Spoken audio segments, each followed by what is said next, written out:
اعوذ باللہ من الشیطان الرجیم بسم اللہ الرحمن الرحیم اللہم صلی علی محمد وعلی آل محمد وسلم علیہ اللہم فقہنی فی الدین اللہم انفعنی بما علمتنی وعلمنی ما ینفعنی وزدنی علما والحمد للہ علی کل حال۔ رب اشرح لی صدری ویسر لی امری واحلل عقدۃ من لسانی یفقہوا قولی، آمین یا رب العالمین۔ ہمارے بہت سارے مسائل نا ہماری قوت ارادی کی کمزوری کی بدولت ہوتے ہیں۔ یعنی تھوڑی دیر پہلے ہم نے کوئی قصب خیر کیا تھا، اب دوبارہ وہی کام کرنا ہے، ہمیں بہت مشکل لگ رہا ہوتا ہے۔ کیا چیز یہ ذوف پیدا کرتی ہے؟ قوت ارادی کی کمی، سستی، کاہلی، ہم پہ یہ غالب آ جاتی ہے، سہل پسندی غالب رہتی ہے۔ حج ایک ایسی عبادت ہے جو آپ کو کئی مشقیں کروا کے، کئی مشقتوں سے گزار کے، کئی زحمتوں سے گزار کے آپ کی قوت ارادی کو مضبوط کرتی ہے۔ عزم کی تربیت کروائی جاتی ہے آپ کو۔ با کرامت، با شرافت انسان بہت ثقیل ہوتا ہے۔ شخصیت جو ہوتی ہے نا انسان کی، وہ اس کے کردار سے بنتی ہے، اور جس کا کردار بہت وزنی ہوتا ہے اس کو اس کی خواہش نفس یا اس کی خواہش حوث اڑائے اڑائے نہیں پھرتی۔ جو انسان قوت ارادی میں مضبوط ہوتا ہے وہ انسان کردار میں بھی بہت وزنی ہوتا ہے۔ اللہ تعالیٰ نے آپ کو یہاں پر بلا کر آپ کو اولو العزم بنایا ہے، آپ کو صاحب عزم بنایا ہے، کیونکہ اللہ تعالیٰ نے آپ کو بہت خاص ایک مقام عطا فرمانا ہے۔ کچھ امور ایسے ہوتے ہیں جن کے لیے نا عزم کی ضرورت ہوتی ہے، مضبوط ارادے کی۔ جیسے حضرت آدم علیہ السلام کو اللہ تعالیٰ نے اس شجرے میں سے پھل کھانے سے منع فرمایا تھا، لیکن آدم علیہ السلام نے کھا لیا، ان سے خطا ہوئی، وہ چوک گئے۔ تو اللہ پاک نے کیا فرمایا کہ ہم نے آدم کو صاحب عزم نہیں پایا، یعنی ارادے کی مضبوطی نہیں پائی ان میں۔ عزم ارادے کا نام ہے، جن سے بے قابو قدم رک جائیں، ایسے ارادے کو عزم کہتے ہیں۔ کچھ امور ایسے ہوتے ہیں کہ صرف نیت کافی نہیں ہوتی ان کے لیے، علم کافی نہیں ہوتا ان کے لیے۔ بعض اوقات اچھے خاصے علم یافتہ آدمی سے کوئی ایسا کام سرزد ہو جاتا ہے، دیکھنے والا کہتا ہے کہ اس کو تو یہ زیب نہیں دیتا، لیکن وہ کر رہا ہوتا ہے۔ یعنی کتاب پڑھنے سے علم پیدا ہوتا ہے، عزم پیدا نہیں ہوتا۔ حج پر اللہ پاک نے آپ کو اس لیے بلایا تاکہ آپ کے اندر ایک عزم پیدا ہو جائے، آپ صاحب عزم ہو جائیں، آپ کے ارادے مضبوط ہو جائیں، لیکن یہ آٹومیٹکلی نہیں ہوتا۔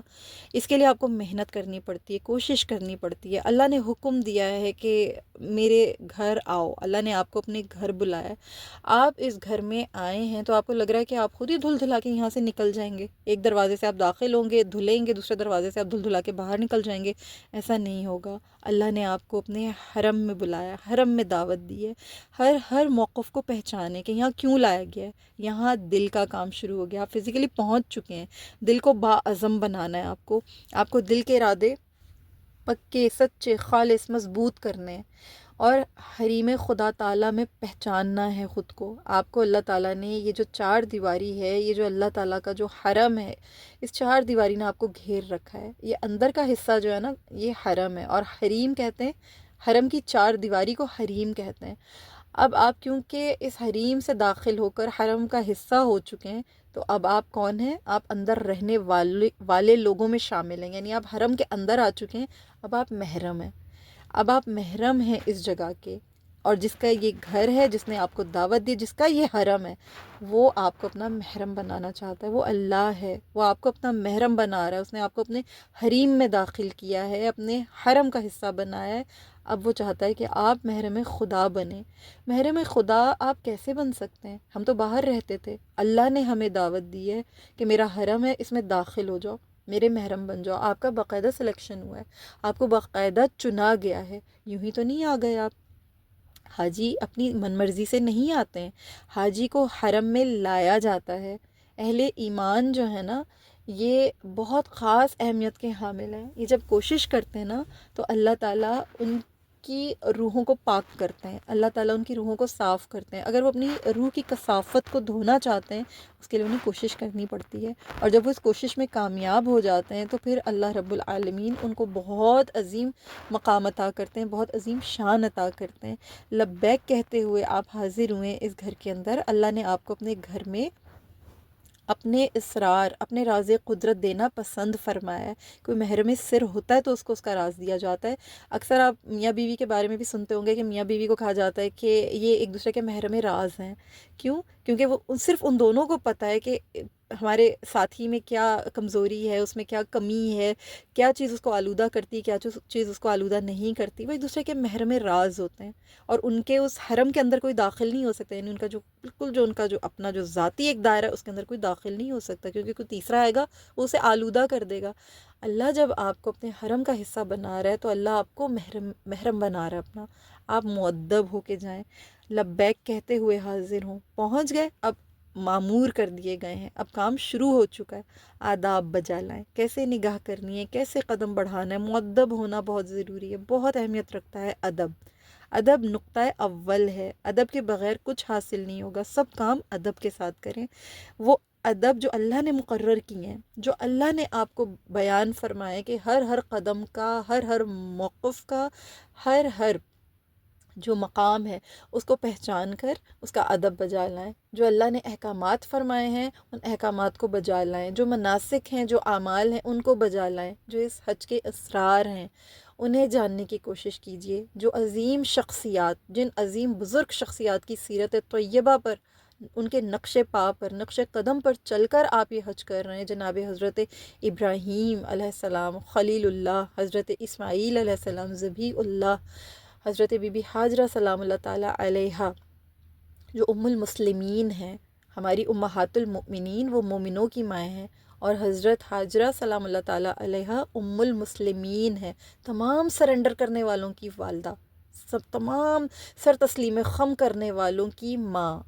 ان کی سیرت کو ہم نے سمجھ کر آگے بڑھنا ہے، ان کے نقش قدم پر چلنا ہے، مؤدب ہو کر چلنا ہے، تو اللہ تعالیٰ محرم راز بنائے گا۔ اس حرم کی حرمت کو پہچاننا ہے، اس حرم کی قدر کو پہچاننا ہے، اس حرم کی شان کو پہچاننا ہے۔ مومن بھی مومن کا آپ کو پتہ ہے محرم ہوتا ہے، ایک مومن کا محرم کب بنتا ہے؟ جب مومن کی روح بھی دوسرے مومن کی روح کو پہچانتی ہے نا، تو وہ دو روحیں، وہ مومن روحیں ایک دوسرے کی محرم ہوتی ہیں۔ کبھی بھی کوئی ایسا شخص جس کی روح فاسق ہو، وہ مومن روح کا تعلق محسوس نہیں کر پاتی، کیوں؟ کیونکہ وہ محرم نہیں ہے ایک دوسرے کے۔ ہم عالم ارواح میں جب اللہ تعالیٰ نے ہمیں وجود دیا تھا، تمام ارواح کو تخلیق فرمایا تھا، تو ہم وہاں پر ہماری روحیں ایک دوسرے کو پہچانتی تھیں۔ جب اس دنیا میں ہم کسی اجنبی کو دیکھیں اور وہ اچانک ہمیں لگے کہ اس کو تو ہم صدیوں سے جانتے ہیں، حالانکہ ملے پہلی مرتبہ ہوتا ہے، لیکن لگتا ہے شناسائی ہماری پتہ نہیں کب کی ہے۔ تو وہ کیوں ہوتی ہے؟ کیونکہ ہماری روحیں محرم ہوتی ہیں ایک دوسرے کی، ہماری روحیں جانتی ہیں، شناسا ہوتی ہیں ایک دوسرے کے ساتھ۔ اور بعض لوگ ایسے ہوتے ہیں بہت بار مل کر بھی ان کے ساتھ ہماری روح نہیں بھیگتی، دل کا تعلق مضبوط نہیں ہو پاتا، ہمیں ان سے اجنبیت، بیگانگیت محسوس ہوتی ہے۔ سگے بھائیوں کی روحوں میں بھی اگر ایک کی روح کثیف ہے اور ایک کی روح جو ہے وہ بہت نفیس ہے، لطیف ہے، وہ دو بھائی بھی آپس میں جو ہیں وہ ایک جگہ جمع نہیں ہو پاتے، ان کی روحیں نہیں جڑ پاتی، وہ ایک دوسرے کے محرم نہیں ہو پاتے۔ اس کی وجہ کیا ہے؟ کہ ان کی روحیں ایک دوسرے کو نہیں پہچانتی۔ اللہ کا محرم بننے کے لیے، اللہ کا قرب حاصل کرنے کے لیے اپنی روح کو پاک اور صاف کرنا پڑتا ہے، ادب کے ساتھ، نہایت عاجزی کے ساتھ، نہایت انکساری کے ساتھ۔ جس کے حرم میں آپ لبیک کہتے ہوئے داخل ہوئے، اس کو پہچانیں، کس کو کہہ رہے ہیں؟ اللہ میں حاضر ہوں، میں حاضر ہوں، میں آ گیا، میرے رب میں آ گیا۔ اس رب کو پہچانیں، اس رب کی معرفت حاصل کریں۔ اس رب نے جن بزرگ ہستیوں کی سیرت طیبہ کو اس حج کا اصل بنایا ہے، اصل روح بنایا ہے، ان کی سیرتوں کے اسرار سمجھیں، ان کی سیرتوں کو پڑھیں، ان کے ہر عمل کو اللہ تعالیٰ نے حج کے رکن بنا دیا۔ ایک عورت کا عمل آپ کے حج کا، آپ کے عمرے کا ایک بیسک رکن بن گیا۔ ایک بچے کی تابع داری، ایک بچے کی فرما برداری اپنے والد کے آگے، وہ اللہ تعالیٰ نے قربانی کے اندر چھپا دیا، اس راز کو، اس اسرار کو، بہت خاص، بہت گہرا، بہت بہترین اس کے اندر سبق رکھ دیا رب العالمین نے۔ اس باپ نے اللہ کی خاطر ہر چیز کو پیچھے پھینک دیا، اپنی ذات کو مٹا دیا، اپنے آپ کو فنا کر دیا۔ حضرت ابراہیم خلیل اللہ یوں ہی نہیں بنے، وہ فنا فی اللہ ہو کر اللہ کے محرم راز بنے، اللہ کے محرم راز بنے ہیں، اللہ کے خلیل بنے ہیں۔ ہمیں یہ تمام چیزیں سمجھ کر ہی یہ شان عطا ہوگی۔ اللہ کے محرم راز بننے کے لیے، اللہ کے محرم بننے کے لیے، اس کے حرم میں داخل ہونے کے لیے اس نے آپ کو چنا ہے۔ محنت آپ کی اپنی ہے، یہ عقیدت، یہ وابستگی، یہ ساری جد و جہد، یہ ساری کوشش آپ کو خود کرنی ہے۔ اللہ تعالیٰ آپ کو سمجھنے کی توفیق عطا فرمائے، اللہ مجھے سمجھنے کی توفیق عطا فرمائے، ہم سب کو سمجھنے کی توفیق عطا فرمائے۔ وآخر الدعوانا ان الحمد للہ رب العالمین۔